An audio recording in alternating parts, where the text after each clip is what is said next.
truly goes out to you. To those who have supported my family, thank you from the bottom of our hearts. We ask for your continued support, patience, and prayers as we navigate this difficult process. Thank you. You come for me, I come for you. Sarah Fields. Never heard of this woman.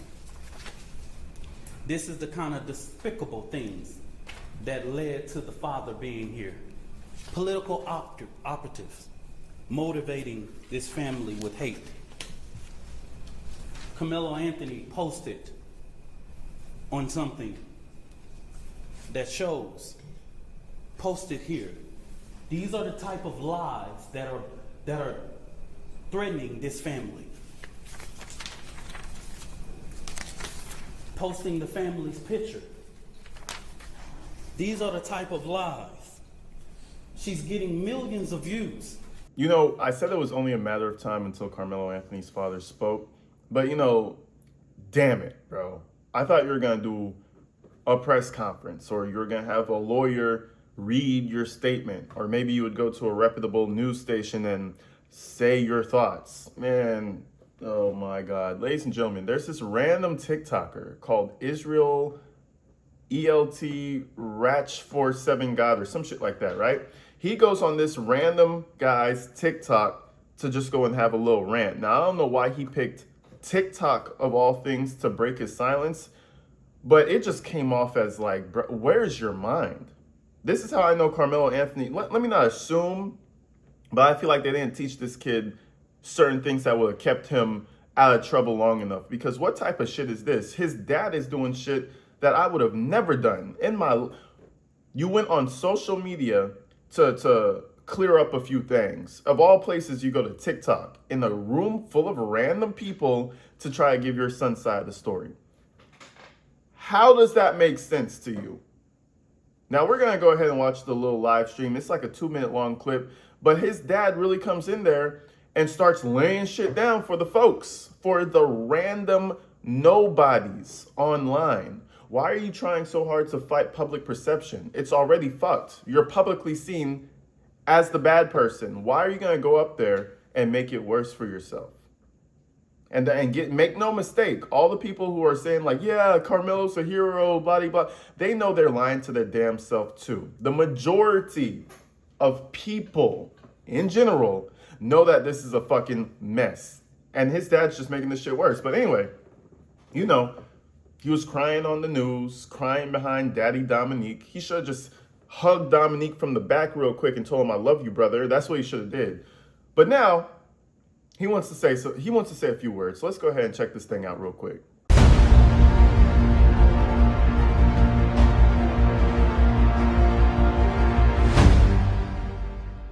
My bad, y'all. My mic died during that intro, and I'm not about to redo it. So if the audio sounds a little different, that's why. Now we have the microphone on.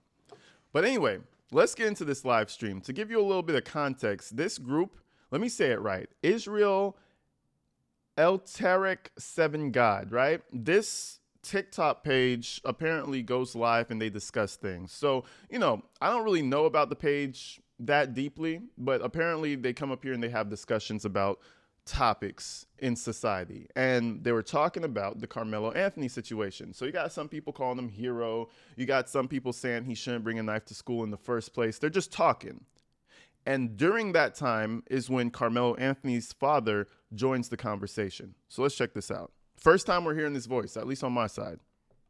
Who carries a weapon? I have a pocket poker on my keychain. Okay, you said Excuse me. you said Hey. you have a weapon. Hey, excuse me, y'all. I'm not carrying one to high school. Okay, well, Mike, I had one all through middle school, high school. They are. They can own rifles at the age of 18 in Texas. Hey, y'all. Hey, Well, the way it worked at my school, if they found you with a knife, they would take it away from you, right? I'm not sure if I ever carried knives to school, but as a teenager, I'm pretty sure I had a knife on me before. Like, you have to walk home. I had to walk home from school.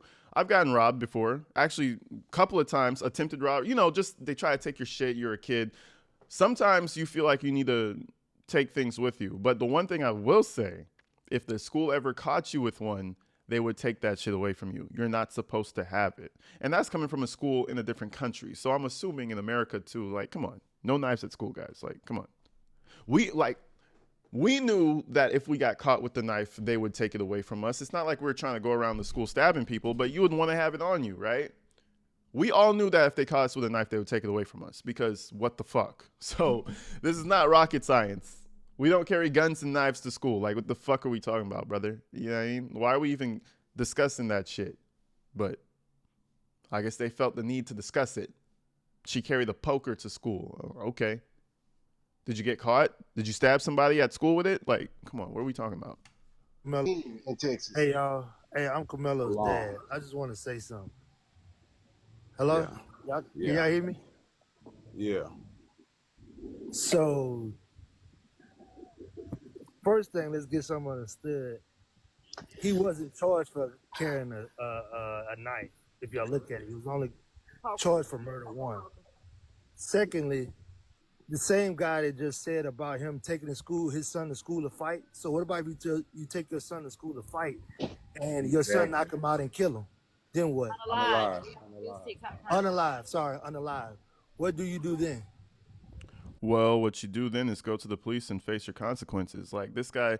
So this question, I didn't understand what he was trying to get. I don't understand where he was trying to go with this hypothetical, but he posed the question, well, what happens if you take your son to school to fight somebody because they were bullying him and he accidentally kills him? What then?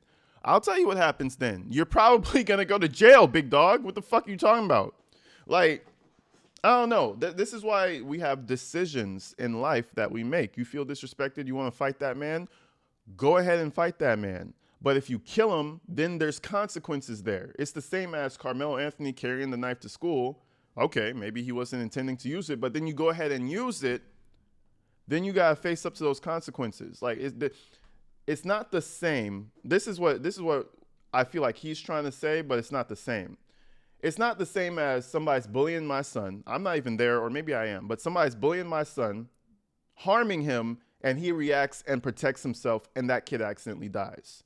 That's something completely different. If you're at school, right, and that kid is harming you, bullying you, and you leave the situation and go home and you tell me about it, I'm your dad, and then I take you back to that school to go and fight that kid, we're both getting in trouble. We could have handled that in a different way. You understand what I'm saying? Now, I'm not saying don't do that. I mean, listen, you a grown-ass man. We grown-ass people. You want to go fight that kid because you felt a certain type of way? Do your best to not kill him. You know what I mean? That's a bad hypothetical he's posting because what then? The what then for you, Mr. Anthony, is that you would go to jail also. Am I wrong? Why even pose that hypothetical? I'll mute your mic, Mike. I was going to ask the same question. What do you do then, sir? What do you mean? What do I do? He was defending himself. You just said you would take your son to a school to fight. So if he hit him and that kid gets knocked out, and that's a one-on-one. This ain't 2-on-1. He gets hit and he kills him. Meaning he hit him, he hit his head on a rock. Unalive. Keep saying this. I'm not used to this, y'all. But I don't know why I jumped in on this tonight. But what do you do as a father? It's like we can't win. So you took your son to school, so you gonna get accessory because you took him to school. That actually happened. Carmelo's dad. That actually happened. I know. I don't know, Mike, if you're familiar with the case by Kaylee Gang. Her mother drove her to the school after she was suspended to fight a girl, and she ended up in a coma. Well, she got slammed into concrete and got put in a coma for months. And that's what for me. Also, just another scenario. I ain't gonna lie. That is a good point. I'm not gonna lie to you. We can't. Hey, it's like this, honestly. And I'm gonna let y'all go. I appreciate you. Who has a weapon on? So I just wanted to post this because it finally gives us an idea of like what Carmelo Anthony's father is thinking about, what he's going through. At this point, we know he's watching all the live events. He's watching the videos because he even said, like, I don't know why I jumped up here tonight. But you guys tell me what he's really trying to prove with that hypothetical. I don't think he's trying to defend his son in that situation. I think he's more so trying to rebut something that this guy Israel said on the live stream. But I really don't know where he was going with that hypothetical, because in both situations, I would say y'all are going to jail. You take your son to fight that kid and he dies, you're going to jail. A kid comes and starts bullying you and you increase your force by stabbing him or shooting him when he just wants to fight you, you're going to jail. It kind of seems straightforward in that sense. But then we have all these little conversations in between that makes things a little more hazy. Then we're like, well, what about this? What about that situation? Well, what about that situation? We're all going to know by the time trial comes, but I think this is a lot more cut and dry than a lot of people are trying to make it out to be. But anyway, moving on from that, we got a little bit more fun in the land of Twitter, right? Because do you remember that petition where they signed for Hunter Metcalf to go to jail because he was involved in the situation, even though his brother was the victim? There's this guy on Twitter now called Mike Baggs. So Mike Baggs, big on Twitter, it seems. He's got like 54,000 following. You know what I mean? Not too bad. Nothing like NGAN. So at least if he posts something, somebody will see it. But just like I said, that petition for Hunter Metcalf to go to jail finally caught some traction, because now this guy is reposting the same bullshit. And I believe because of him, there were more signatures posted. So let me show you something. It says, change Hunter Metcalf under the felony murder law for his role in the death of his brother, Austin Metcalf. You know how stupid that sounds? So let's just say I have a brother, hypothetically. If my brother gets stabbed and I hold him while he's dying, while his life seeps out of his body, and I'm crying and holding him, did you know that I could go to jail also for just being there? That's the dumbest thought process I've ever heard in my life. Why did you post this online is my question. Now everybody can see how stupid you are. Why? You still have time to delete this, brother. You posted this May 27th. It's been a few days. Please delete this, because you're really displaying that ignorance for the world to see. But anyway, he reposted the petition, and now all of a sudden the petition has 192 verified signatures. I think the last time we checked, it was like at 80 or even less. But I will say, overall, 192 is not bad of a number. It shows that there's 192 idiots out there.